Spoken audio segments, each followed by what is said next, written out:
Enjoy कर रही है, ड्रामे का रिस्पॉन्स कैसा आ रहा है? सच्ची बात तो ये मुझे ये ड्रामा करने में बहुत मजा आ रहा था। Through out this project every day was wonderful. इसमें बहुत यंग कास्ट भी है। How was working with them? Oh it was wonderful. मुझे उनकी कंपनी बहुत मैं एंजॉय करती हूँ, मैं बड़ा उनसे बातें सीखती हूँ। ऐना आसिफ मुझे हमेशा से बहुत पसंद थी। आई think she is just amazing, उसका टैलेंट गॉड गिफ्टेड है। आपकी अम्मी सिंगल मदर थी, तो इस वजह से आपके अंदर बहुत ज्यादा था कि मैं खुद कमाऊं हाँ, करके मेरे थी? ख्याल में ये था। अब मैं खुद चूंकि माँ हूँ तो मुझे ये लगता है कि बच्चे माँ बाप को ही देखकर सीख रहे होते हैं। हमने अपनी अम्मा को हमेशा काम करते हुए देखा। अपने हस्बैंड से आपकी मुलाकात हुई यूनिवर्सिटी में? Yes. वो IBA में पढ़ाते थे। उस वक्त मैं उर्दू में मास्टर्स कर रही थी। कुछ आई पसंद आ ऑलवेज रहा है? Liked him. 3 साल बाद फिर उन्होंने कुछ हिम्मत की और फिर इस तो तरह उन्होंने पहले इजहार किया? हाँ। फिर कुछ अरसे हमारा फिर चला उसके बाद फिर शादी हो। जेन ज़ी इतनी इंडिपेंडेंट है, they are doing everything themself. They are so much dependent on internet unfortunately. आपका एक ज़ाती मुशाहिदा या पर्सनल ऑब्जर्वेशन आपकी बहुत ज़रूरी होती है। हर चीज़ इंटरनेट पर वो ज़रूरी नहीं है कि वो सही हो। वो एक थोड़ा सा मसला मुझे लगता है। क्या माँ बाप की इन्वॉल्वमेंट कम हो गई है बच्चों की जिंदगी में because of these things? I think माँ बाप को थोड़ा सा ये लगता है कि वो कम अकल है। I don't know why. आपका मुशाहिदा, आपका तजुर्बा बहुत है जो कि उस बच्चे के पास नहीं है। अभी आ जाएगा उसके पास भी, ऐसी बात नहीं है। अपने आप को ये मत कहें कि जी मुझे तो कुछ पता ही नहीं। आप अभी भी उससे ज्यादा हैं, आपका एक्सपीरियंस ज्यादा है। अल्लाह ताला से क्या कॉन्वर्सेशंस होती हैं? तवक्कुल की तरफ आप कितना स्ट्रांगली फील करती हैं? आई थिंक मैं बहुत दुनियावी किस्म की औरत हूँ, वेरी मटेरियलिस्टिक ऑल्सो। लेकिन ये कि मुझे ये बात हमेशा से बहुत लगती थी कि जो कुछ भी आपको देने वाला है वो खुदा है, वो अल्लाह है। नमाज पढ़े, दुआ मांगे। माँ बाप तो बिल्कुल औलाद के लिए दुआ करते हैं। उसके बाद अगर सबसे ज्यादा जेन्युइन दुआ आपके लिए कोई कर सकता है ना, वो आपका अपना आप है। क्या एक दो चीजें जो आपको लगता है कॉम्प्रोमाइज के नाम पे किसी लड़की को बर्दाश्त नहीं करनी चाहिए? मारपीट, गालम गलोच। लेकिन आप वो क्यों बर्दाश्त करेंगे और क्यों नहीं करेंगे? आप बर्दाश्त नहीं करेंगे उस सूरत में जब आप फाइनेंशियली इंडिपेंडेंट होंगे या आपके माँ बाप ने आपको पीछे से ये कहा हुआ होगा कि भैया अगर ज्यादा पागल हो ना आदमी, आ जाओ वापस। Hey guys, अस्सलाम वालेकुम, this is Rabia and you watching me on Khusha magazine. आज जो मेरी मेहमान हैं, हम सब उनकी टैलेंट से बहुत दफ़ा इंटरटेन हो चुके हैं। नंद में, आपस शमीम में और आजकल तुम लड़के दीना, उसमें भी हम उनको देख रहे हैं।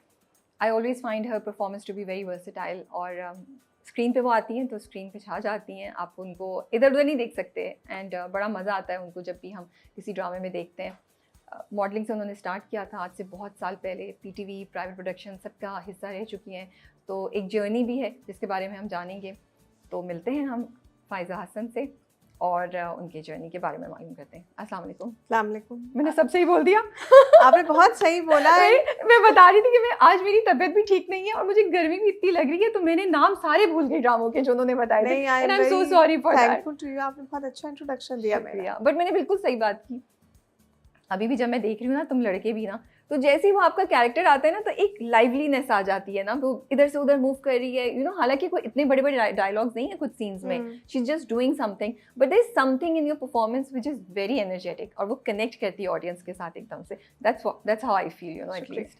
तो आप कैसी हैं? I am good, I am good. Enjoy कर रही हैं? ड्रामे का रिस्पॉन्स कैसा आ रहा है? हाँ, मैं बड़ा एंजॉय कर रही हूँ। खैर मुझे एक्चुअली सच्ची बात हुई, मुझे ये ड्रामा करने में बहुत मजा आ रहा था। वो मुझे लग रहा है अब सबको बहुत मजा आया आई होगा। वॉज रियली इंजॉइंग इट क्योंकि एक तो मैंने फसी बारी खान का स्क्रिप्ट काफ़ी अरसे बाद किया, तो मुझे बहुत अच्छे लगते हैं उसके स्क्रिप्ट।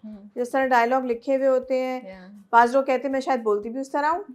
तो मुझे वो ड्रामा करने में इतना मज़ा आया और मैंने जब पहले दिन मैं गई शूट से वापस आई तो मैंने फसी बारी को मैसेज किया। मैंने कहा फसी, बड़े दिन बाद ना आज मुझे बहुत मज़ा आया है काम करके, क्योंकि वो जो जिस तरह हम पहले, एक तो मेरी फसी और मजहर मोइन की बड़ी अच्छी एसोसिएशन रही है कई साल, तो मैंने कहा एक तो वो पुराने वक्त याद आ गए कि हम किस तरह करते थे।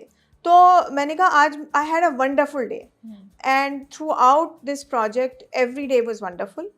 Credit goes to Yasir Nawaz also, क्योंकि मैं यासिर नवाज के साथ पहली दफ़ा काम कर रही थी, तो थोड़ा से खदशात होते हैं ना, पता नहीं कैसा डायरेक्टर होगा, क्या होगा ये वो। लेकिन I think I had a amazing time with Yasir and फसीज स्क्रिप्ट एंड ऑफ कोर्स सारे को एक्टर्स। और मुझे लगता है आप जिस तरह की रोल करती आई हैं अभी तक, तो ये एक डिफरेंट टाइप का रोल है इससे। मैं करना भी चाह रही थी बहुत ज़्यादा, क्योंकि मेरे साथ ये बड़ा मसला होता है।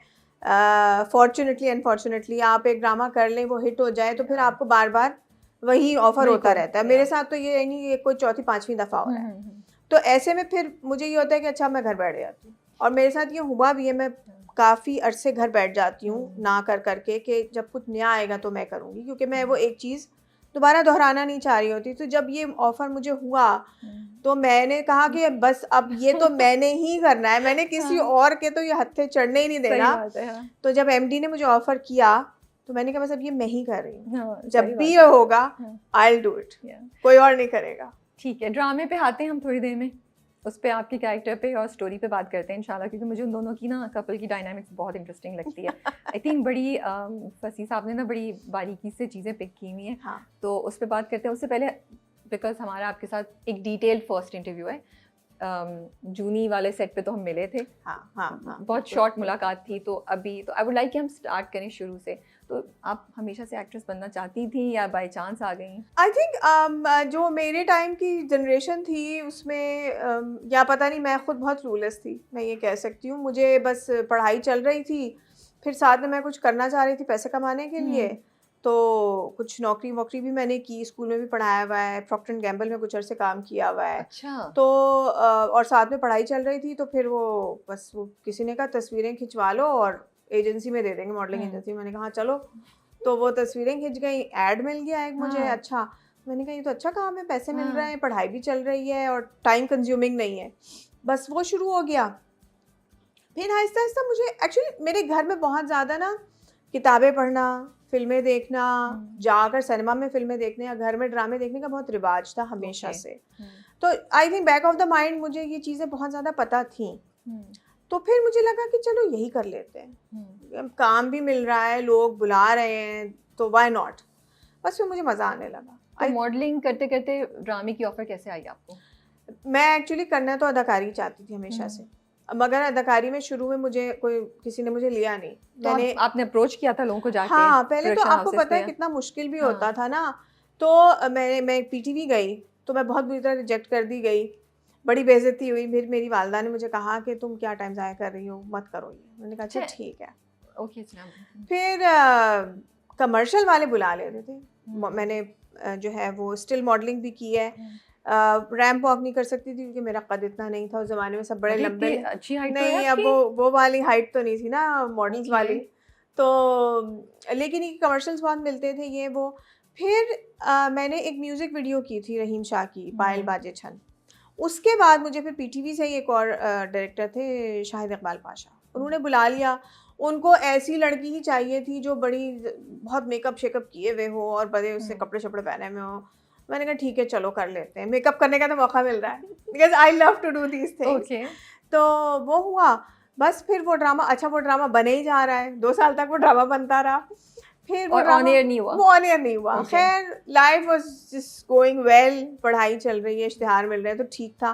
कोई इतनी जल्दी भी नहीं होती थी उस ज़माने में जैसे आजकल बहुत जल्दी होती है ना, वो नहीं थी। 2 साल बाद जब वो ड्रामा ऑन एयर हुआ तो फिर मुझे सकीना सम्मा ने बुलाया फॉर वजूदे लारे, ओके। जो कि मेरा एज ए मेन लीड पहला था with Faisal Qureshi and Adnan Siddiqui. Okay. और फहद मुस्तफ़ा पहली दफ़ा उसमें थे, अच्छा। Proper villain. और उमैर अहमद का पहला स्क्रिप्ट था। तो बस फिर चलता चला गया। फिर सुल्ताना सिद्दीकी साहिबा ने मुझे ला हासिल के लिए बुलाया, एंजेलिन मलिक ने उसे डायरेक्ट किया। वो हम टीवी का उस ज़माने में सबसे पहला बहुत बड़ा प्रोजेक्ट था।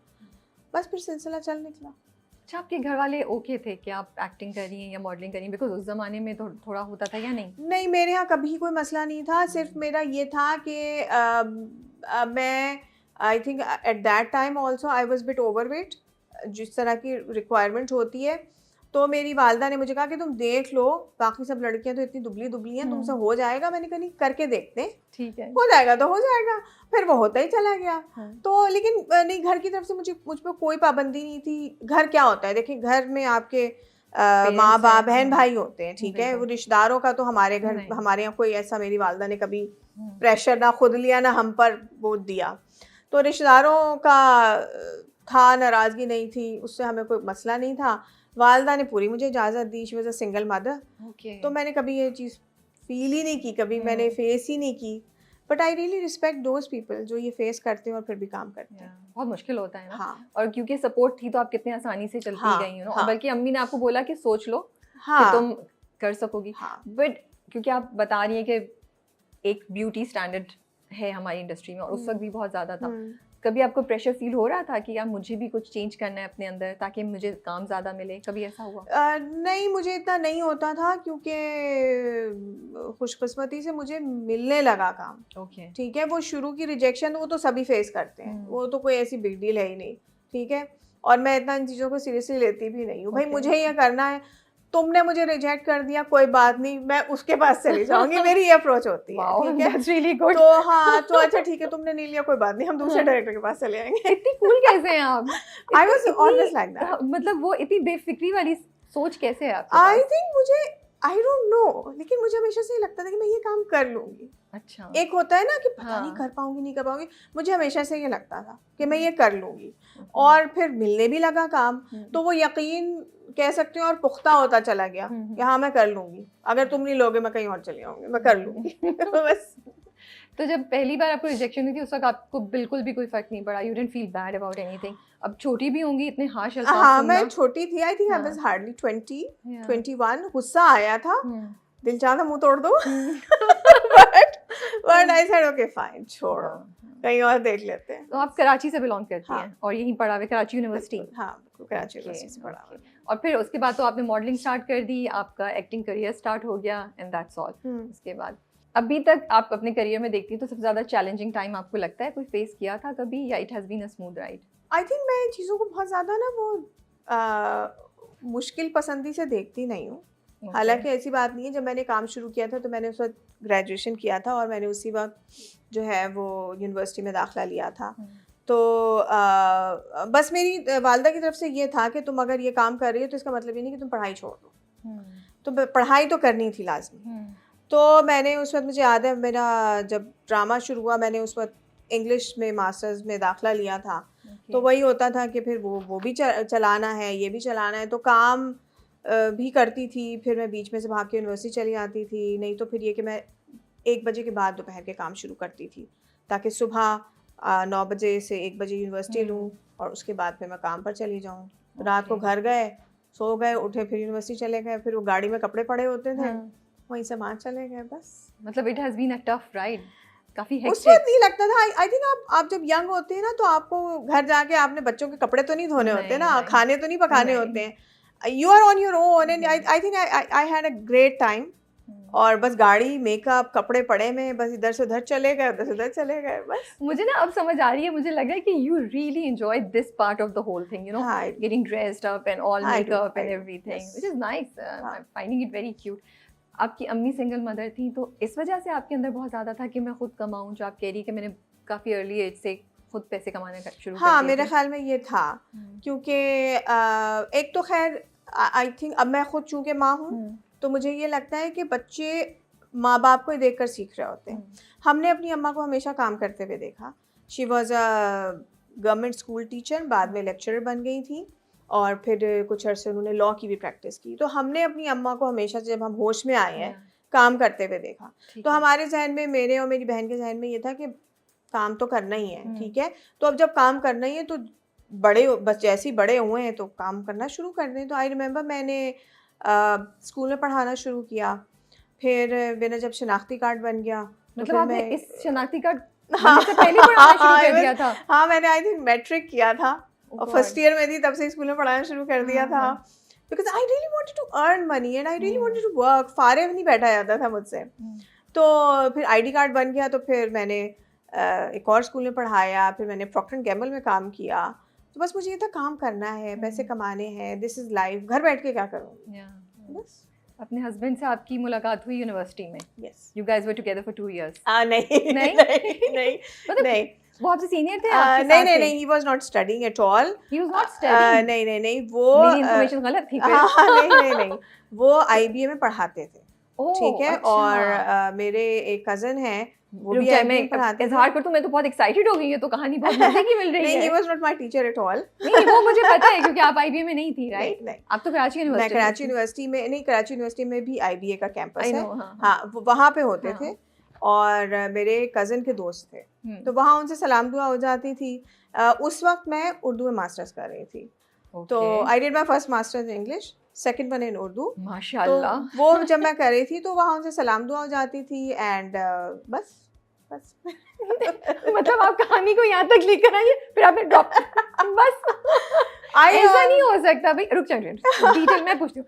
सो you have done 2 masters. Yes, wow, I am so impressed. English में मास्टर्स कर लिया तो मुझे लगा कि मेरी तो ज़बान उर्दू है, तो मुझे उर्दू में भी कर लेना चाहिए। और चूंकि मैं एक थोड़ा मेरे जहन में ये भी था, एरोगेंस थी कि चूंकि मेरी ज़बान उर्दू है तो मेरे लिए तो उर्दू मास्टर्स करना पीस ऑफ केक होगा। तो it was not at all. मैं यही सोच रही थी। हाँ, लेकिन मेरे दिमाग में यही था, तो मैंने फिर उर्दू मास्टर्स में दाखिला ले लिया। और फिर उसके बाद मुझे पता चला कि मैं किस मुसीबत में फंसी हूँ, बट खैर कर लिया, ऐसी बात नहीं है। अच्छे नंबरों से मास्टर्स पास कर लिया। तो वहाँ पे उनसे हस्बैंड से मुलाकात, सलाम दुआ हो जाती थी। IBA जाती थी अक्सर मैं अपने कज़न वगैरह से मिलने। तो बस इसी तरह होते होते आई थिंक कोई 3-4 साल हो गए। तो 3-4 साल बस दोस्ती रही। हाँ, बस सलाम दुआ दोस्ती तो थी। पहल किसने की? आइडिया कब हुआ कि हाँ हमें एक दूसरे में कुछ आई पसंद आ ऑलवेज रहा है? लाइक्ड हिम बिकॉज ही बड़े वो कम बोलने वाले, बड़े अच्छे से मुझे लगते थे। क्योंकि हमारे शोबिज़ में जो है वो बड़े हम लोग फ़र्क तरह के होते हैं। अदाकार मोस्टली हम लोग का थोड़ा सा माइंडसेट फ़र्क होता है। तो और शायद पता नहीं, मुझे बस वो उनका खामोश रहना और बड़े पढ़े लिखे संजीदा मिजाज के थे, मुझे वो अच्छे लगते थे। मतलब total opposite to your personality. हाँ, नहीं मैं भी बहुत संजीदा हूँ जब होने में आती हूँ तो। अच्छा, ओके, ठीक है। तो मुझे वो बस अच्छे लग गए, बस आई थिंक अच्छा लगना था, अच्छे लग गए भाई, अब क्या कर सकते हैं। तो मगर ये कि आई ऑलवेज थॉट कि चूँकि वो इतने पढ़े लिखे हैं और इस तरह के हैं, तो उनको शायद मैं कभी समझ नहीं आऊँगी। और उनको शायद ये लगता था कि यानी मैं उनकी तरफ नहीं कभी गौर करूँगी क्योंकि मैं बहुत फ़र्क हूँ। मगर बस फिर खैर आई थिंक 3 साल बाद फिर उन्होंने कुछ हिम्मत की और बस फिर इस तरह। तो उन्होंने पहले इज़हार किया। हाँ। तो फिर डायरेक्ट शादी हो गई आप लोगों की? फिर कुछ अरसे हमारा फिर चला उसके बाद और फिर शादी हो गई 2007। तो आप इंग्लैंड क्यों गई थी? शादी के बाद मूव की थी? हाँ, वो तो उनके साथ? हमारे मियाँ का कुछ काम था। ओके। तो मैं कोई तकरीबन आई थिंक 2016 में इंग्लैंड गई। ओके। और कोई तकरीबन 8-9 साल रही। एंड देन फिर वो जब हमारे में काम खत्म हो गया, जैसे ट्रांसफर हो जाता है ना लोगों का, उस तरह बस हुआ, तो हम वापस आ गए बस। ओके। आपके 2 बच्चे हैं माशाल्लाह से। As a mom of 2 teenagers, आपका बिगेस्ट कंसर्न क्या है? I just want to see them successful like any mother. ठीक है। और अगेन मैं चाहूँगी कि पढ़ लिख जाएं, अच्छी डिग्री लें, टाइम ज़ाया ना करें और पढ़ लिख के इंडिपेंडेंट हो जाएं और सक्सेसफुल हो लाइफ में। आई थिंक हर माँ यही चाहती है, मैं भी यही चाहती हूँ। आपको लगता है कि आजकल being a mom is a more difficult of a thing, क्योंकि इतनी जल्दी चीज़ें चेंज हो रही हैं, जो जेन ज़ी है, जेन अल्फ़ा, तो उनके साथ हर रोज़ एक नई चीज़ आपको सीखनी पड़ती है, एक और नई चीज़ के बारे में पता चलता है। आप ऐसा फील करती हैं या? आई थिंक अगेन वही बात, मैं ज़्यादा चीज़ों को महसूस शायद करना नहीं चाहती हूँ। तो देखिए ये चैलेंज ना हर ज़माने में रहता है। अब जब मेरी वालदा थी वो रेडियो के ज़माने की थी, मैं टीवी के ज़माने में आई, ठीक है, मोबाइल फ़ोन के ज़माने में आई। अब मेरे बच्चे जो हैं वो तो इंटरनेट के ज़माने में आ गए, ठीक है। और तो आई थिंक ये हर जनरेशन का ये अलमिया या एक डिलेमा होता है कि वो उनको इनसिक्योरिटी होती है। मेरे ज़माने मेरी अम्मी को डर होता था कि फायरिंग हो रही है, हंगामे हो रहे हैं, ठीक है। अब हमारे यहाँ होता है कि अरे वो कहीं वो इंटरनेट पे कुछ और ना देख रहा हो, ठीक है, या वो वायलेंस ना देख रहा हो, या गेम खेल के पागल ना हो जाए, ऐसे ही कंसर्न्स होते हैं ना। तो हर आई थिंक डेकेड के कंसर्न्स होते हैं। तो ऑफ कोर्स मेरे भी हैं concern and I make sure कि मैं हैंडल कर लूँ। Are you more of a friend और are you a strict parent? I think both. मेरा लाइन कैसे मेंटेन करते हैं कि फ्रेंडशिप भी रहे और डिसिप्लिन भी रहे? देखिए मुझे जहाँ तक लगता है मेरा बेटी 17 साल की है और बेटा मेरा जो है वो 14 साल का है। तो अब ये होता है कि जब बच्चे छोटे होते हैं ना, कोई आई थिंक 11-12 साल की उम्र तक, तब तो ज़रा सी सख्ती रखनी पड़ती है, ज़रा उनको तमीज़ तहज़ीब सिखानी पड़ती है। उसके बाद ख़ुद मेरे साथ भी यही हुआ कि मेरी अपनी अम्मी से बहुत अच्छी दोस्ती थी।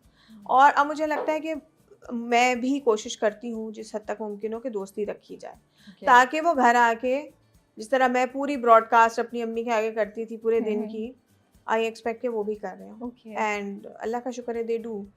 And you have to get involve in solving their problems and everything, and they should know कि कोई है कि अगर कोई मसला हुआ है Yeah. तो मैं घर आकर वो मसला अपनी अम्मा को या अब्बा को बताऊंगा, और वो मसला हल करने में या तो वो मेरी मदद करेंगे, नहीं तो वो खुद जाके वो मसला सॉर्ट आउट कर लेंगे। सो ये चीज़ आई मेक श्योर कि ये हो, तो ये करना पड़ता है। आप सही कह रही हैं, बच्चों को एक चैनल उनके लिए ओपन होना कि वो बात कर सकें। आपकी बेटी जो है माशाल्लाह से, are there any things based on your own experiences, आपको लगता है कि हाँ मेरी बेटी में ये 3 चीज़ें ज़रूर होना चाहिए, मैं कोशिश करूँगी, जैसे maybe you wanted to be financially stable, या ये उनके अंदर समझ डालना कि नहीं बेटा फाइनेंशियली स्टेबल होना बहुत ज़रूरी है। ऐसी कोई 2-3 चीज़ें हैं जो आप सोचती हैं, जो आपकी गोल है? हाँ बिल्कुल, पढ़ा लिखा होना, और एक तो पढ़ाई पे मेरा बहुत जोर होता है, ठीक है, कि एक तो पढ़ना है, और पढ़ने के बाद जो भी पढ़ना है उस डिग्री को इस्तेमाल करना है, अच्छे पैसे कमाने हैं, अपना फाइनेंशियली स्टेबल होना है, घर वर बनाना है, ये करना है, फारिग नहीं बैठना। आप ये चाहती हैं उसको? फारिग नहीं बैठना है, हाँ, वो चाहे लड़का हो या लड़की, दोनों का ये है कि तुमने फारिग नहीं बैठना है और टाइम नहीं ज़ाया करना है कि जी अच्छा पढ़ लिया, मैं गैप ईयर ले रहा हूँ, मैं ये कर रहा हूँ, नहीं, there is no such thing as that. आप अगर पढ़ लिया है, गैप ईयर ले रहे हैं, तो उस दौरान कोई काम करो, पैसे शैसे कमाओ, ये करो। I might sound very materialistic but this what I am. नहीं, आई थिंक जेन ज़ी भी इन्हीं लाइंस पे चल रही है। वो तो माशाल्लाह से जो हमारे अभी यंग जनरेशन आ रही है वो कितनी चीज़ों में इन्वॉल्व है। हाँ, लेकिन उसमें एक चीज़ मुझे ये है कि अब जैसे ये हो सकता है अब सब बहुत बुरा मान जाए, लेकिन मुझे ये लगता है कि जैसे अब आप यूट्यूबर बन गए, ठीक है, इस तरह के बन गए, I feel this is not a long term career, ठीक है, ये आप अभी तो कर रहे हैं और आप बिल्कुल करें, कोई आपको मना नहीं कर रहा, आप क्या व्लॉगर होते हैं, क्या होते हैं, वो बन जाएं, ये वो बिल्कुल आप करें। जैसे मुझे याद है मेरे टाइम पे बाज़ मेरे साथ लड़के लड़कियां थे, वो अखबारों में आर्टिकल्स लिखते थे, वो करते थे, बहुत अच्छी बात है, but you can not make it as a career. So ये आप बिल्कुल करें, लेकिन साथ में आप एक ऐसी ज़रूर प्लानिंग करें कि एक लॉन्ग टर्म करियर को भी जहन में रखें। तो मैं बच्चों को भी चाहूँगी कि मेरे यही करें। मेंटल हेल्थ इश्यूज हम बहुत देखते हैं आजकल की जनरेशन में, आप कंसर्न्ड हैं? आप क्या करती हैं कि आपको अवेयरनेस रहे कि बच्चों की मेंटल हेल्थ सही चल रही है, या उनके दोस्तों में क्या बातें हो रही हैं, या क्या 2-3 चैलेंजेस हैं जो इस एज के बच्चे आजकल बहुत ज़्यादा फेस कर रहे हैं? असल में देखिए, मेंटल हेल्थ ना कोई एक दिन में मसला नहीं डेवलप हो जाता है, ये पीछे से चलता चला आ रहा होता है। तो अगर आप बीइंग अ पेरेंट, आपको पीछे से ये बात सोचते हुए आनी चाहिए कि बच्चे के दोस्त कैसे हैं, उसका किन लोगों में उठना बैठना है, आप अपनी कंपनी से पहचाने जाते हैं, तो ये कि उसका किन लोगों में उठना बैठना है, वो किस तरफ जा रहा है, ये कंटिन्यूसली एज ए पेरेंट आपको मॉनिटर करना चाहिए। आप गाफिल नहीं रह सकते, कभी भी नहीं रह सकते थे, आज के ज़माने की नहीं, हमेशा की बात है। फिर ये कि आई थिंक आपको बच्चे को ज़हनी तौर पर ये पक्का करना चाहिए कि पीयर प्रेशर कुछ नहीं होता, तुम हो जो हो, जैसे भी हो, अच्छे हो, और इसी में ही अपना और अच्छाई बढ़ाओ और आगे निकलो। इसी तरह आजकल के ज़माने में I feel this to much information, जो कि मेरे ज़माने में तो नहीं थी, और मेरा ख्याल उसकी ज़रूरत भी नहीं थी, ठीक है। So you have to decide बच्चे के साथ बैठकर कि क्या कितनी मालूमात आपको होना ज़रूरी है और कितनी नहीं। So I think too much information भी आपको बहुत ज़्यादा रेस्टलेस कर सकती है। जैसे बाज़ लोग बहुत ज़्यादा न्यूज़ देख देख के फिर उनको वो होने लगता है ना इख्तिलाज क़ल्ब, तो वो नहीं होना चाहिए। वो पेरेंट का काम है कि बच्चे को रिलैक्स रखे कि हाँ बस ठीक है, इतना सही है, इतना पता है तुम्हें, इतना तुम हो, ठीक है, अगर तुम्हारे 6 एब्स नहीं है, life is still good. But आपने पीयर प्रेशर वाली बात जो बोली है, मतलब उनको क्या बोले, मुझे लगता है हम लोग भी आज तक कभी कभी हमें पीयर प्रेशर फेस होता है, दैट इज़ समथिंग जो आप इग्नोर नहीं कर सकते। लेकिन नई जनरेशन को और उनको इतना कॉन्फिडेंस देना कि मत लो पीयर प्रेशर, वो मुझे लगता है वो बहुत चैलेंजिंग होता होगा। वो बिल्कुल चैलेंजिंग होता है, और उसके लिए आपको बच्चे को कम उम्री से ही प्रिपेयर करना चाहिए। ये अचानक 13-14 साल की उम्र में जब पीयर प्रेशर वो फील करेगा ना, तो उस वक्त काम करने की ज़रूरत नहीं है। जैसे क्या कहें, स्लो कुक्ड हंडिया जो है वो ज़्यादा जायका देती है ना, इसी तरह बच्चे की भी अपब्रिंगिंग आपने कम उम्री से ये चीज़ें उसके जहन में डालनी शुरू करनी है, तो बाय द टाइम वो टीनेजर बनेगा, वो इतना पक्का हो चुका हो कि वो ये चीज़ें कम फील करे। फील तो करते हैं, सब करते हैं, ठीक है, लेकिन कम फील करें। बेटे और बेटी के दरमियान कोई फ़र्क होता है? आपको लगता है रिलेशनशिप ज़्यादा दोस्ती किसी से होती है या क्या? नहीं, मेरी दोनों से है। दोनों से है। और बेटी से अब एक मोर ऑफ क्या कहें, सहेली वाली चीज़ होती है। और हालांकि मुझे लगता था कि मैं फैशन के मामले में काफ़ी मैं अच्छी हूँ, लेकिन अब मेरी बेटी मुझे बड़ा वो करती है। और अभी भी आपके आने से पहले मैंने उसको बुलाकर कहा कि हाँ भाई, ठीक लग रही हूँ, सही है, दैट्स सो बता दो क्यूट। मुझे आईलाइनर बराबर है कि नहीं है। तो वो गौर से देख के कहती हाँ। है कि नहीं, ये थोड़ा सा वॉन्की हो रहा है, इसको ठीक ओके, करें, ये वो। हाँ। तो of course now I have hooded eyes, तो वो मुझे बता देती है, वो कर देती है कि अच्छा इस साथ ये जूती पहन लें, ये कर लें। तो वो एक हेल्प होती है। या अब लड़के की जहाँ तक बात आ जाती है, तो लड़का जो है वो, अब मैं उससे यानी आई आस्क हिम कि मेरे साथ ज़रा काम करो, पानी की बोतल बहुत भारी है, तुम उठाओगे, जाओ जाके सौदा लेकर आओ ड्राइवर के साथ। तो वो उससे वो वाले काम नहीं जाते। दोनों के अलग अलग काम है और दोनों ने ही करने होते हैं। इसमें कोई जेंडर का वो नहीं है issue. That's true. And I think जिस तरह अभी चीज़ें चल रही हैं, अब तो लड़कियों से भी हम बहुत सारे ऐसे काम कहते हैं because you want them to be, उनको आदत हो कि ये सब चीज़ें होनी चाहिए। आजकल हम ये चीज़ के एक्स्ट्रा मैरिटल अफेयर्स हो रहे हैं और चीटिंग का कॉन्सेप्ट इतना आम हो गया है, हमारे आसपास सोसाइटी में बहुत नज़र आता है। हर दूसरे दिन एक न्यूज़ भी आ रही होती है। मुझे लगता है कि जैसे ये कॉन्वर्सेशंस शायद हम भी अपनी फैमिली में बच्चों से बचपन से करें तो ये चीज़ शायद कम हो जाए। जैसे हम कभी बात नहीं करते हैं, मुझे नहीं याद कि हमारी फैमिली में कभी भी इस बात पे कि चीटिंग गलत है या कोई इस एक्स्ट्रा मैरिटल अफेयर नहीं होना चाहिए, इस पे बात होनी चाहिए। What do you feel like that? Do you feel कि बच्चों को बचपन से जो कॉन्वर्सेशंस की जाएं वो आगे जाके, आप हंस क्यों रही हैं? वो आपने कहा ना, मुझे वो सब न्यूज़ मेरे जहन में आ गई कि वो जो औरत ने अपने मियाँ को काट के कोरमा बना दिया। सॉरी, मैं इतनी सीरियस सवाल कर रही हूँ, मतलब आपके लिए ये सिखाना चाहिए हमें। नहीं भाई, कोई साइको किलर थोड़ी बनाना है। सॉरी, बट पता नहीं क्यों मेरे जहन में वो बात आ गई थी। तो मुझे लगता है कि being a mom, do you think we need to start having these conversations in our families, ताकि बचपन से ही एहसास होना यार कि ये गलत है, उसके कॉन्सिक्वेंसेस बताना शुरू करें? आपको लगता है इसकी कोई पॉसिबिलिटी होनी चाहिए? हाँ, आई थिंक बिल्कुल आप सही कह रही हैं। उसमें आजकल जो सबसे अच्छा तरीका होता है, जो मुझे लगता है, वो ये कि अगर आप बैठ के न्यूज़ देखें ना बच्चों के साथ, या वो न्यूज़ डिस्कस करें।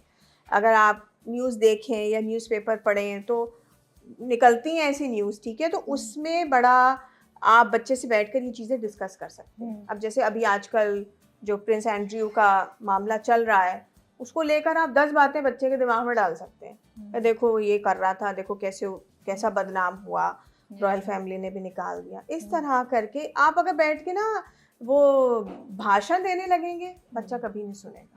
इवन मैं अपने ऊपर भी सोचूं ना कि कोई मुझसे बड़ा बैठकर मुझे अचानक भाषण देने लगे, मैं नहीं सुनूंगी। So there is a way to do these things, and I think the best thing is to discuss the news, everyday news, what's going on in the world, और उसके साथ आप जोड़ के ये चीज़ें कर लें। मैं एक बात बताऊं आपको सच्ची, मैं बड़ी कॉन्शियसली ये सवाल पूछते हुए, मुझे लगा कि ये सवाल कोई बेवकूफ़ाना नहीं लगे, लेकिन आई एम ग्लैड कि मैंने पूछा, क्योंकि आपने मेरे आइडिया को बहुत अच्छे से डिफ़ाइन कर दिया है।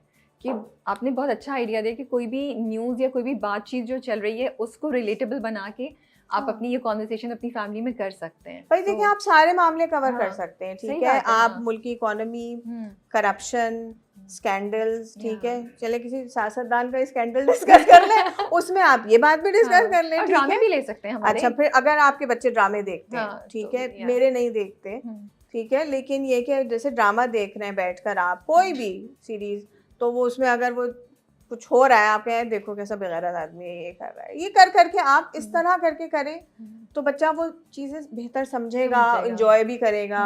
बैठ के अगर मैं यूं करके उसको पूरा वो देने शुरू कर दूं, I know you are right. तो मेरे आइडिया को आपने अच्छा किया कि भाषण नहीं होना चाहिए, लेक्चर नहीं होना चाहिए, कॉन्वर्सेशन होनी चाहिए। आई होप हमारी बात सुन के लोग ये स्टार्ट कर दें, बिकॉज मुझे लगता है इसकी ज़रूरत है बड़ी सोसाइटी में। अच्छा ये बताएं, जेन ज़ी इतनी इंडिपेंडेंट है, दे डूइंग एवरीथिंग देमसेल्व्स, उनको मुझे लगता है कि बहुत कम मदद की ज़रूरत होती है। नहीं, आप एग्री नहीं करती?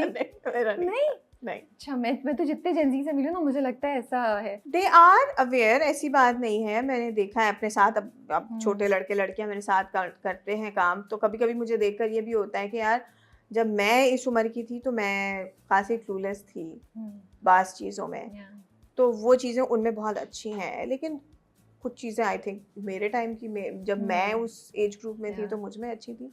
सबका अलग अलग होता है, but yes they are independent, but independence आप किस ज़ुमरे में लेंगी कि वो खुद से आ जा सकते हैं टैक्सी बुक करा के, या ट्रैवल कर सकते हैं, या क्या? नहीं, मुझे लगता है कि मतलब उनकी ना चीज़ों की समझ, अवेयरनेस, लाइक मुझे लगता है पहले जिस एज पे मैच्योरिटी आती थी, विच इज़ ऑल्सो एवोल्यूशन, के हर गुजरते टाइम के साथ मैच्योरिटी जो है वो कम एज पे आना शुरू हो गई है। ये नहीं कि आप 20 साल पे मैच्योर हो, अब जो 20 साल की मैच्योरिटी है वो 17 साल पे भी आ चुकी होगी, या 18 साल पे भी हो सकता है। उस पॉइंट से उनका एहसास, उनकी अवेयरनेस कि क्या सही है क्या गलत है, just how they groom themselves, you know. हम लोगों को तो बहुत अरसे बाद आया कि हम ऐसे तैयार हो, इस तरह की, यू नो, वो तो उनकी कोई पिक्चर भी इम्परफेक्ट नहीं होती, you know. Then side hustles कर रहे हैं, फाइनेंशियल स्टेबिलिटी एंड इंडिपेंडेंस उनके लिए बहुत इंपॉर्टेंट है, यू नो। उनके अपने व्यूज़ बड़े स्ट्रॉन्ग होते हैं, वो ये नहीं कि कुछ सुना तो इधर से उधर मुड़ गए, यू नो, वो आगे काउंटर करते हैं। मैं आपके राय से इख्तिलाफ करती हैं। हाँ। अच्छा, हाँ, नहीं हम कॉन्वर्सेशन में बिकॉज अच्छा है आई फील एक तो थोड़ा सा जो है वो they are so much dependent on internet, unfortunately, because you totally cannot depend on Google and on internet, ठीक है। और आपका एक ज़ाती मुशाहिदा या पर्सनल ऑब्जर्वेशन आपकी बहुत ज़रूरी होती है। हर चीज़ इंटरनेट पर जो है वो ज़रूरी नहीं है कि वो सही हो। तो आई थिंक वो एक थोड़ा सा मसला मुझे लगता है कि जैसे, and it's bit dangerous also, क्योंकि अगर आप एक मूवमेंट को आगे बढ़ा के लोगों को मैनिपुलेट करके उस मूवमेंट की तरफ बढ़ाना चाह रहे हैं, it's very easy now to manipulate by ये इंटरनेट को एक्टिव करके उस तरह से आप इनकलाब भी ला सकते हैं, आप वो भी कर सकते हैं। सो ये चीज़ मुझे बहुत ख़तरनाक लगती है। और ये चीज़ because you are so much dependent on internet and social media and this X, Twitter and all that, तो आपका वो जो दिमाग का जो विजन है वो बहुत महदूद हो रहा है। ये चीज़ मुझे ज़रा आज की जनरेशन की ख़तरनाक लगती है। आपने पीछे बुक्स बहुत ज़्यादातर ने, सबको नहीं कह रही हूँ, लेकिन बहुत कम पढ़ रखी है। नहीं बहुत कम हो गई है बुक्स भाई। तो स्क्रिप्ट ही नहीं पढ़ रहे होते हैं असिस्टेंट का कह रहे होते, स्क्रिप्ट बोल के सुनाता। तो आपने अक्सर बात बेचारों का है ये मसला। तो आपने पीछे किताबें नहीं पढ़ रखी, ना फिक्शन पढ़ रखा है, ना पॉलिटिकल किताबें पढ़ रखी है, ना हिस्ट्री पढ़ रखी है, तो आप खुद नहीं एनालाइज कर पा रहे कि ये क्या चीज़ है।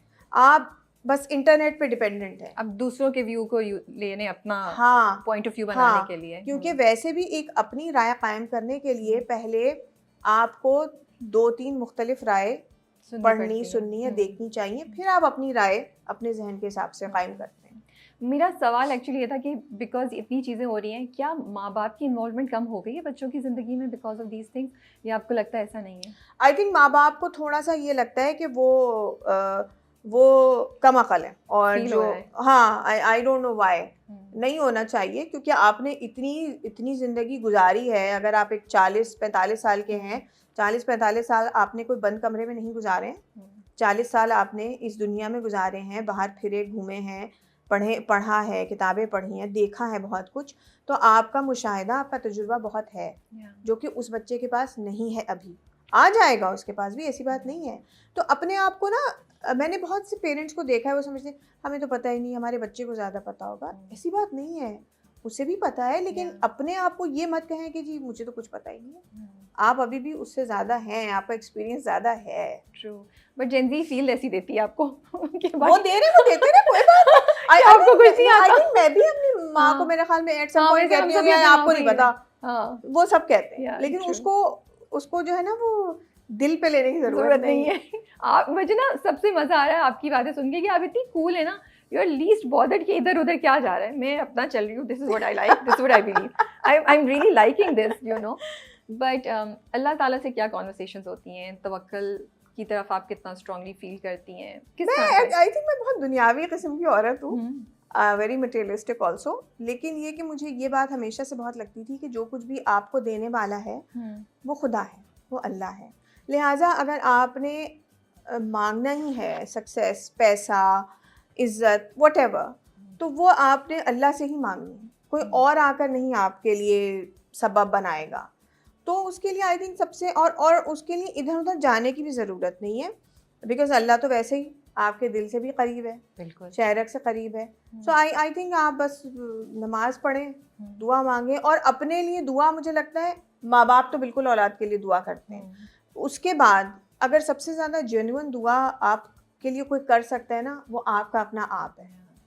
तो मैं तो अपने लिए ही दुआ मांगती हूँ। इवन मुझे कोई अच्छा स्क्रिप्ट अगर करना होता है तो मैं ये कहती हूँ अल्लाह कुछ मुझे अच्छा सा स्क्रिप्ट दे दे, मैंने अब ये नहीं करना। तो ये तो बड़ी अच्छी बात है ना, ऑफ कोर्स अल्लाह से ही मांगेंगे ना हम सब, तो ये तो बड़ी अच्छी बात है। हाँ, बहुत ज़्यादा, बस यही हम जानना चाह रहे थे। आप इधर से उधर जा रही थी, यही जानना चाह रहे थे। शादी के बारे में इतने लोगों के ना आजकल की जनरेशन के फियर्स हैं, you know, because over the time commitment बहुत कम हो गई है, डाइवोर्सेस बहुत ज़्यादा हो गई हैं। क्या एक दो चीज़ें आपको लगता है मिसिंग हैं जिसकी वजह से अब रिलेशनशिप जो है वो इतनी पायदार नहीं रही, या क्या पीछे गलतियां हुई जिसकी वजह से ये सब हो रहा है? इतनी तो सब कम उम्र में शादियां कर रहे हैं आजकल। रियली? मुझे तो लगता है आप काफ़ी जाके वो कर रहे हैं। नहीं नहीं, इतनी जल्दी कर रहे होते हैं, बल्कि समटाइम्स मैं हैरान हो जाती हूँ। मैं खैर कुछ कहती नहीं हूँ, मगर मैं कहती हूँ यार इस उम्र में तो मैं इतना कुछ काम करने का सोच रही थी कि शादी करके तो बच्चे भी पैदा करके तो आपको लगता है कम उम्र में शादी नहीं करनी चाहिए? मेरा नहीं ख्याल। आई थिंक आपको पहले फाइनेंशियली स्टेबल होना चाहिए, लड़के लड़की दोनों को। बट ये मेरा पॉइंट ऑफ व्यू है। एक पॉइंट ऑफ व्यू ये भी होता है कि हम दोनों मिल के विल ग्रो टुगेदर, वो भी बहुत अच्छी चीज़ है, वो भी बहुत अच्छी चीज़ है। लेकिन ये कि ये जो ये आजकल एक चल गया है ना ट्रेंड कि बस फौरन शादी कर लें। अरे भाई अभी आप पढ़ रहे हैं, अभी आपने कमाना का जाना है, वो करना है, तो अभी इस चीज़ का टाइम है। उसके बाद फिर जब आपको लगे कि अब मैं एक इसमें आ गया हूँ एक स्टेज पर, फिर शादी करनी चाहिए। अब जहाँ तक आप कह रही थी कि अलहदगी या इसका वो है ताल्लुक़, वो आई थिंक हर ज़माने में ही होती थी, ऐसी बात नहीं है। लेकिन अब चूँकि ख़वातीन या लड़कियाँ जो हैं वो शायद थोड़ी नॉनसेंस ज़रा कम लेना चाहती हैं, विच इज़ एब्सोल्युटली राइट। आप क्यों किसी की नॉनसेंस लें, आप क्यों किसी का बेबी खुद बेबी बना के पालें? तो वो फिर कहती है कि नहीं भाई अब तो मामला नहीं चल रहा है, अब जाओ। सो वो जो एक हमारी एक हमारी जो ईस्टर्न सोच थी ना कि गुजारा करना है तुमने, वो अब ख़त्म हो रही है। और मेरे ख्याल में वो ठीक है, क्योंकि आप बिला वजह अपने आप को सफ़र करने की ज़रूरत नहीं है। लाइफ गोज़ ऑन, ठीक है। और इससे कोई नस्लें नहीं तबाह हो जाती हैं, ठीक है। पहले ये भी कहा जाता था कि औरत काम करेगी तो नस्ल तबाह हो जाएगी, ठीक है। ऐसी बातें हमेशा से ये विक्टोरियन दौर से अंग्रेज़ों में भी थी, हमारे यहाँ भी आई हैं। ऐसा कुछ नहीं होता है, कोई नस्ल, ना हमारी नस्ल तबाह हुई ना अंग्रेज़ों की नस्ल तबाह हुई है। औरत का फाइनेंशियली इंडिपेंडेंट होना ज़रूरी है। हाँ, चूँकि वो फाइनेंशियली इंडिपेंडेंट होती है, लिहाजा वो फिर फजूल की बकवास नहीं सुनती, ना ससुरालियों की ना मियाँ की, फिर वो अलहदगी हो जाती है। अब क्या करें? क्या एक दो चीज़ें जो आपको लगता है कॉम्प्रोमाइज़ के नाम पे किसी लड़की को बर्दाश्त नहीं करनी चाहिए? मारपीट, गालम गलोच, और वो तो बिल्कुल नहीं करनी चाहिए। वो तो बिल्कुल, वो तो ठीक है, वो तो बिल्कुल ही। लेकिन आप वो क्यों बर्दाश्त करेंगे और क्यों नहीं करेंगे?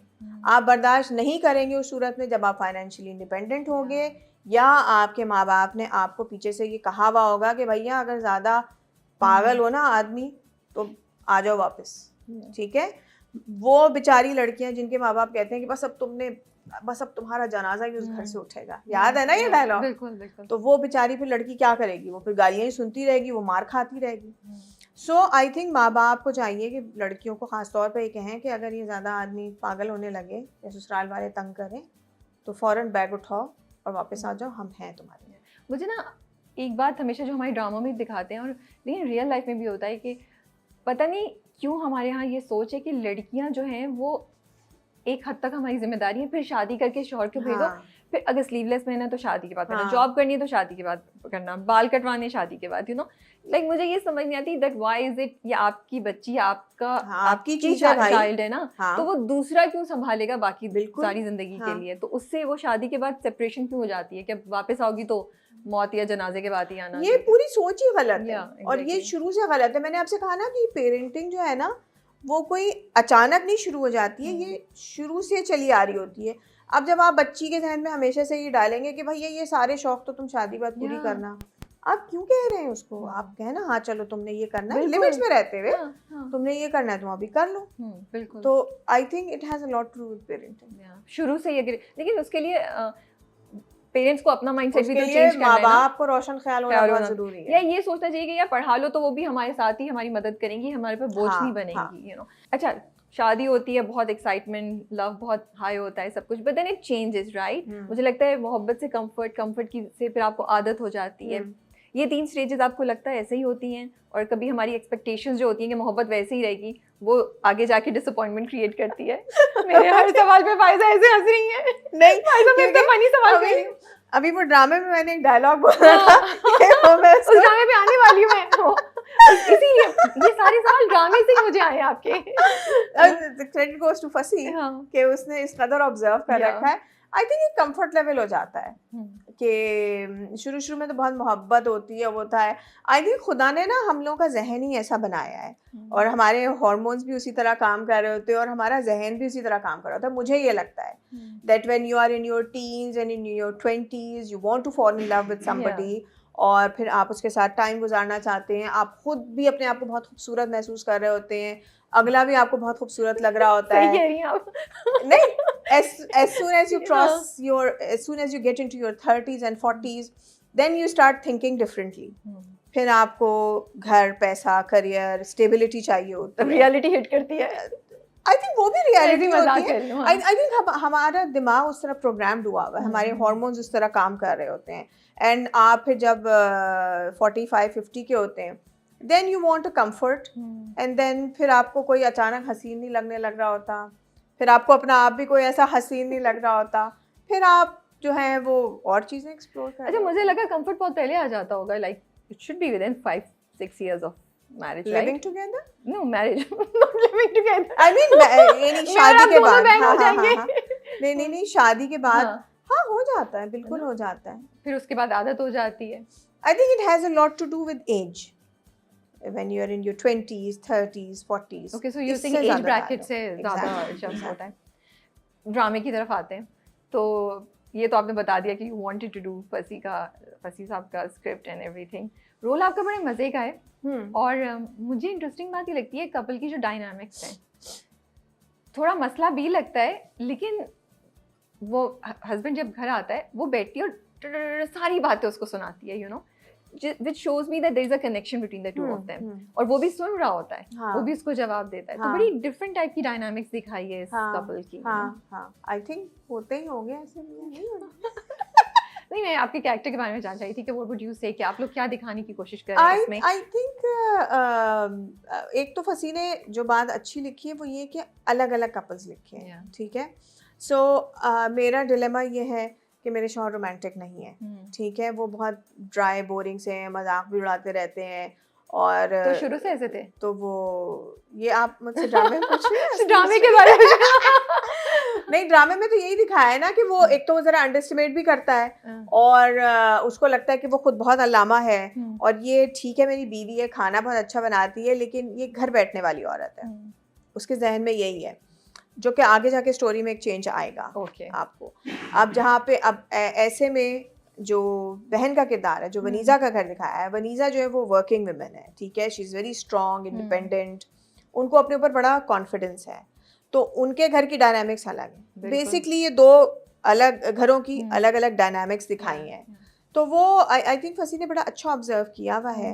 लेकिन ये बात जो मुझे स्क्रिप्ट की बहुत अच्छी लगी कि ये दिखाया कि अगर अभी ये औरत जो उरूसा है ये घर बैठी हुई है, आगे जाके ये भी बहुत कुछ करेगी। So I think it's a kind of message also कि अगर आप अभी बैठे हुए हैं घर, तो इसका ये मतलब नहीं है कि आप सारी उम्र घर ही बैठे रहेंगे।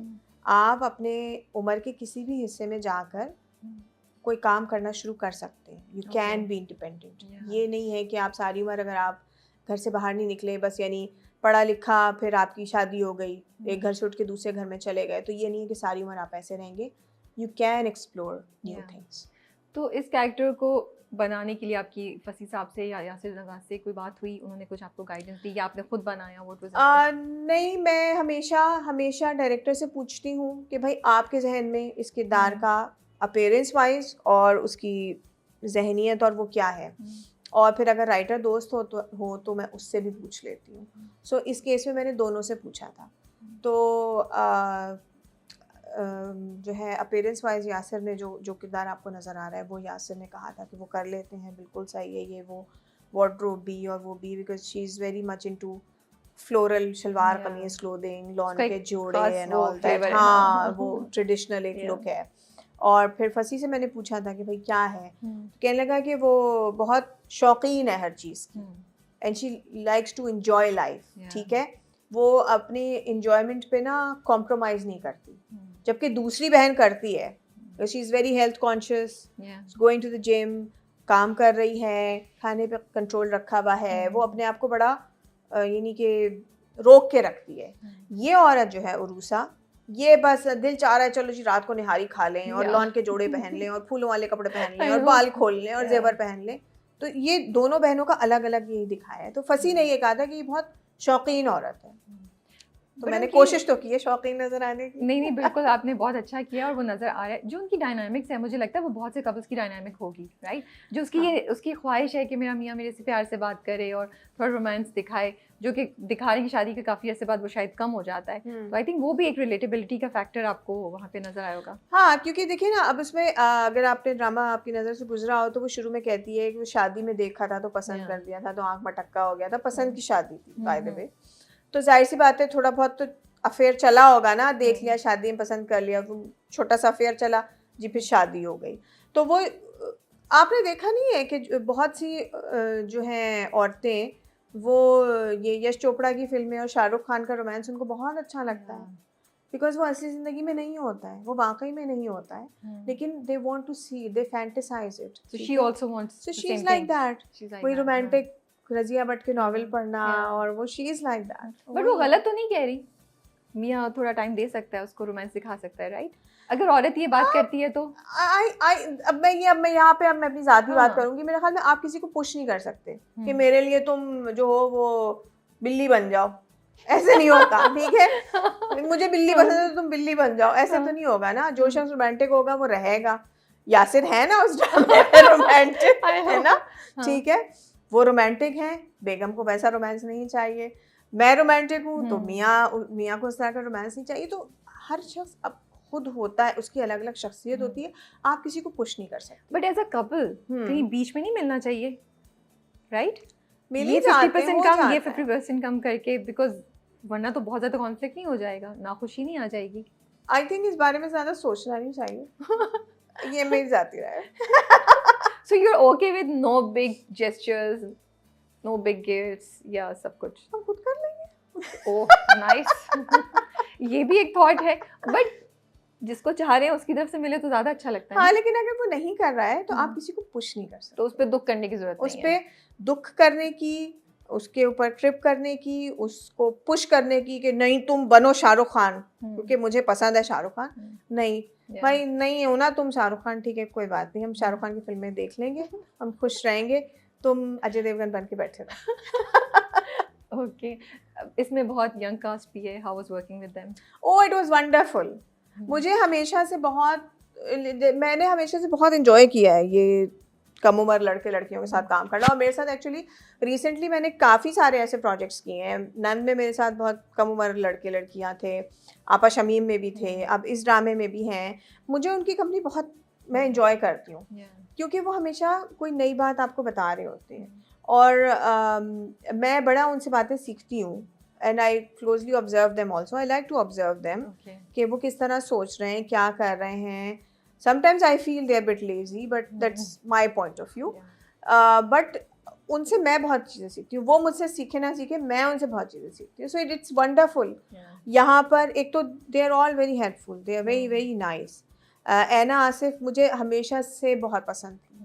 मैंने जब से उसका काम देखना शुरू किया था, I think she is just amazing. उसका टैलेंट गॉड गिफ्टेड है।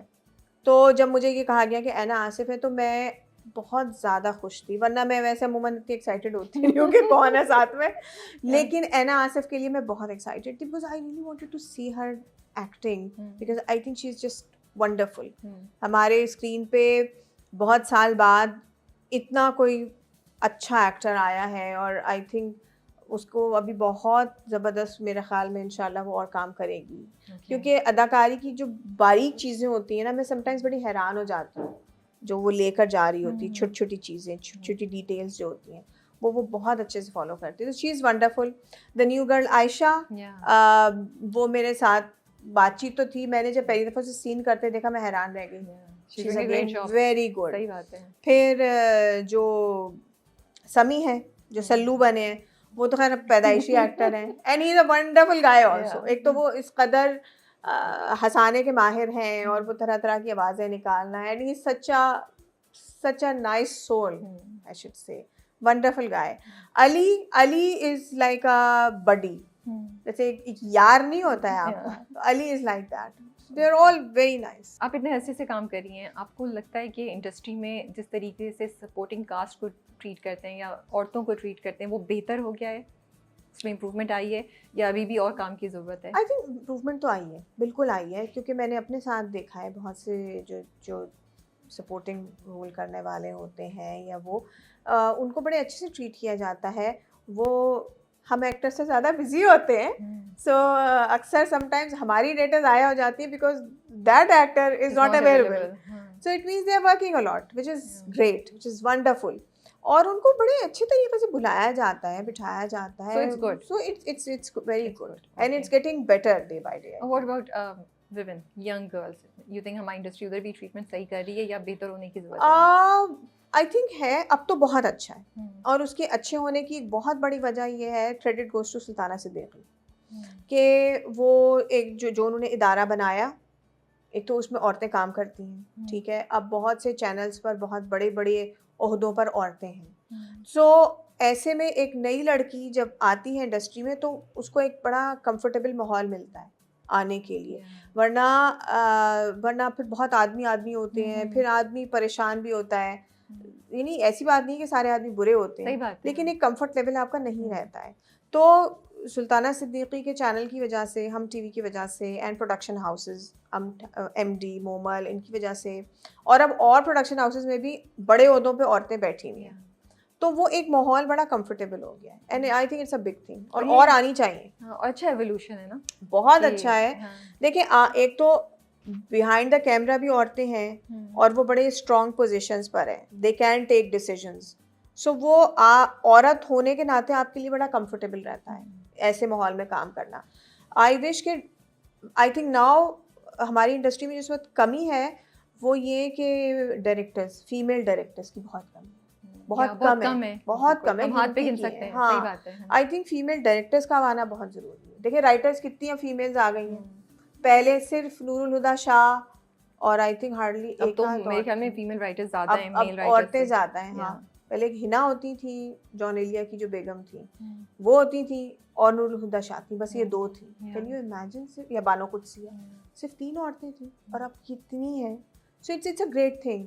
आई थिंक सिर्फ वाहिद कमी डायरेक्टर्स की है। I guess you are right. हाँ, वो भी आ जाए slowly. I think director, being a director is a very tough job, तो उसके लिए थोड़ा, हाँ, असल में वो मुझे पता है क्यों नहीं हो पाता है क्योंकि जो मेल डायरेक्टर होता है ना, वो कहीं पे भी कोने में घुस के बैठ के वो सीन शूट करवा देगा और वो बहुत टफ सिचुएशन में चला जाएगा। औरत बेचारी जरा चाहिए। लेकिन हमारे साथ जो है, जैसे मेरीन जबार हैं, हाँ, या शहरजाद करती हैं, तो यू नो दीज आर, मैं मिली में उनसे, they are tough people, you know, they are tough, you know, तो वो अच्छा कर रही हैं, बहुत ज़बरदस्त काम कर रही हैं, तो बस वो रास्ता खुल रहा है। होप और करना चाहिए। मेरी अभी सबा हमीद से कुछ अर्से पहले मुलाकात हुई थी, उन्होंने लास्ट ड्रामा जो बनाया था जैसे आपकी मर्जी, वंडरफुल प्ले, मैंने कहा आप क्यों नहीं कर रही हैं, कह रही कर लेंगे, लेकिन वही बात है कि इस वक्त आदमी डायरेक्टर ज़्यादा है, सो आई थिंक औरत डायरेक्टर्स को आना पड़ेगा, बट आई गेस आ जाएंगी, जिस तरह देखिए राइटर्स आ गए ना, इस तरह आई थिंक औरतें, एंड आई थिंक जो नए प्रोडक्शन हाउसेस खुल रहे हैं या जो वो आ रहे हैं, मे बी